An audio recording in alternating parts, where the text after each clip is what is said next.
Risk है तो इश्क है।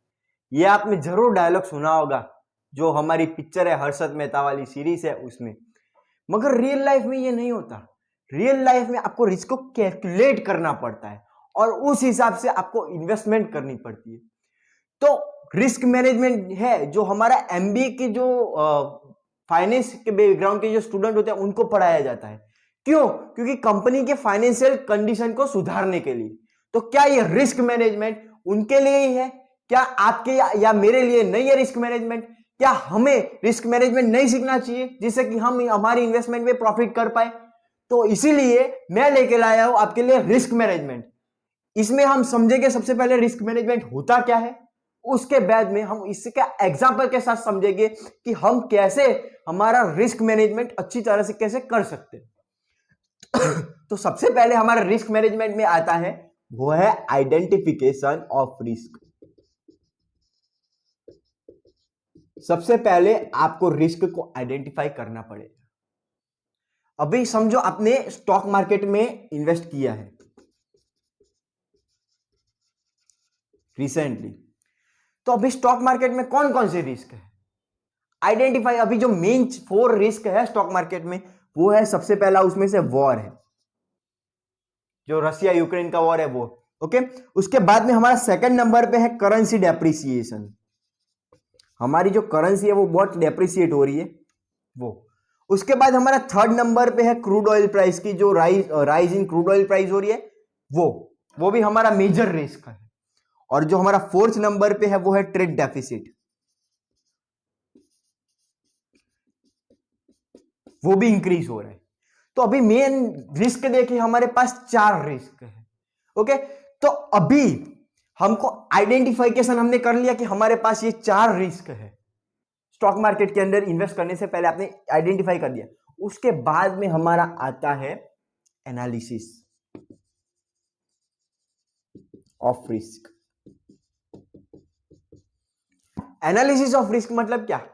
आपको एनालिसिस करना है कि इन चारों में से सबसे ज्यादा रिस्क कौन सा है और वो कौन सा रिस्क है जो स्टॉक मार्केट को सबसे ज्यादा इंपैक्ट करेगा, उसे स्टॉक मार्केट सबसे ज्यादा क्रैश करेगा। तो आपको वो आइडेंटिफाई करना है और इन सबकी जो मेन जड़ है वो क्या है। ओके, तो एनालिसिस में हम देखेंगे, देखो इसमें सबसे ज्यादा जो मेन टेंशन वाला है वो है वॉर, ये नंबर 1 है। ओके, अभी इसके बाद हम देखें तो ये हमारा क्रूड ऑयल की प्राइस इंक्रीज होना, ये सेकंड नंबर पे है। इसको हम नंबर वाइज दे देंगे कि कौन सबसे ज्यादा रिस्क है, कौन सेकंड नंबर पे, कौन थर्ड नंबर पे, कौन फोर्थ नंबर पे। उसके बाद में हमारा सबसे ज्यादा रिस्क है हमारा ट्रेड डेफिसिट, और जो हमारा फोर्थ नंबर पे रिस्क है वो है करेंसी डेप्रिसिएशन। ये हमने एनालिसिस कर लिया। मगर इन सभी के कारण एक चीज जो इकोनॉमी को बर्बाद करेगी वो एक चीज है इन्फ्लेशन।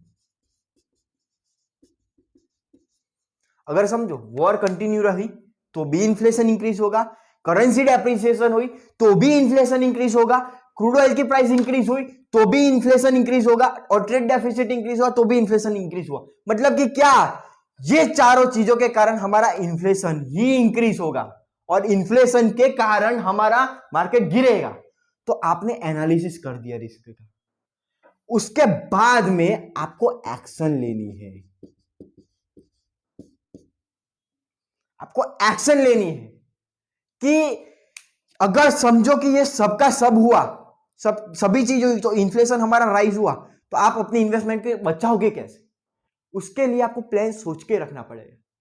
इसके लिए हमारी इस कंडीशन के अंदर हम गोल्ड बाय कर सकते हैं। अगर हम गोल्ड बाय करेंगे तो इन्फ्लेशन इंक्रीज होगा तो गोल्ड की प्राइस इंक्रीज होगी। पहले वाले वीडियो में मैंने पढ़ाया था, आपने मेरी गोल्ड वाली सीरीज नहीं देखी तो वो देखिए पहले, उसके बाद में ये देखना। तो इन्फ्लेशन इंक्रीज होगा तो गोल्ड की प्राइस भी इंक्रीज होगी। ओके, फिर क्या आता है हमारा आइडेंटिफाई, एनालिसिस, एक्शन एंड फिर मॉनिटर आता है। हमको मॉनिटर करना पड़ेगा कि कितना इन्फ्लेशन इंक्रीज हो रहा है। समझो आपका अभी स्टॉक मार्केट में 1000 रुपीज का पोर्टफोलियो है और हमारा इन्फ्लेशन 1% से इंक्रीज हुआ और आपने डर के मारे आपने एक्शन ले ली और 100 रुपीज गोल्ड में इन्वेस्ट कर दी। ओके, इट्स गुड, तो आपने एक्शन लिया। ओके, मगर आपको मॉनिटर करना पड़ेगा। अगर ये 1% का 2% इंक्रीज हुआ ना, तो आपका इसमें ज्यादा लॉस होगा और इसमें कम प्रॉफिट होगा, तो आपको इसमें मनी ऐड करना पड़ेगा। उस हिसाब से अगर इन्फ्लेशन डिक्रीज हुआ तो आपको इसमें ज्यादा पोर्टफोलियो में ऐड करना पड़ेगा, तो उस हिसाब से आपको पहले मॉनिटर करना पड़ेगा। तो मॉनिटर करोगे तभी आपको पता चलेगा ना कि किसमें पैसा डालना है। और हमारा जो लास्ट नंबर पे आता है वो है कंट्रोल। हमको कंट्रोल करना पड़ेगा। समझो, इधर हमने मॉनिटर किया सबसे पहले कि भाई क्या इंक्रीज हो रहा है, इन्फ्लेशन इंक्रीज हो रहा है, तो हम स्टॉक मार्केट में पैसा डालना है हमको। तो आपने मॉनिटर किया तभी आप कंट्रोल कर पाओगे। मॉनिटर किया उसके बाद कंट्रोल कर पाओगे। तो ये मॉनिटर और कंट्रोल है ना, उसको हम वन पार्ट कह सकते हैं, एक ही पार्ट है। मगर ये प्रोसेस में जो हमारे मेनली जो स्टेप्स है वो 1, 2, 3, 4 और 5, ये 5 स्टेप है वो आपको फॉलो करनी चाहिए रिस्क मैनेजमेंट। ये हमारा एग्जांपल के साथ ये हमारा रिस्क मैनेजमेंट हो गया। अभी आप कोई दूसरी इन्वेस्टमेंट करो ना, समझो अगर आप ईटीएफ में इन्वेस्टमेंट कर रहे हो, ईटीएफ, या फिर ऐसे कोई ईटीएफ में आप इन्वेस्ट कर रहे हो जो ओनली क्रूड बेस्ड ईटीएफ है, क्रूड ऑयल बेस्ड ईटीएफ है। जैसे कि अगर कोई ईटीएफ है जिसमें वो ईटीएफ ओनली उसमें इन्वेस्टमेंट है ओएनजीसी का, ओके, या फिर हमारा जो रिलायंस है उसका, तो वो आपको जो रिस्क है उस हिसाब से एनालिसिस करना पड़ेगा। क्योंकि ये हमारी stock market, general stock market की बात है। अगर आपने गोल्ड में इन्वेस्ट किया है तो उसका रिस्क अलग होगा।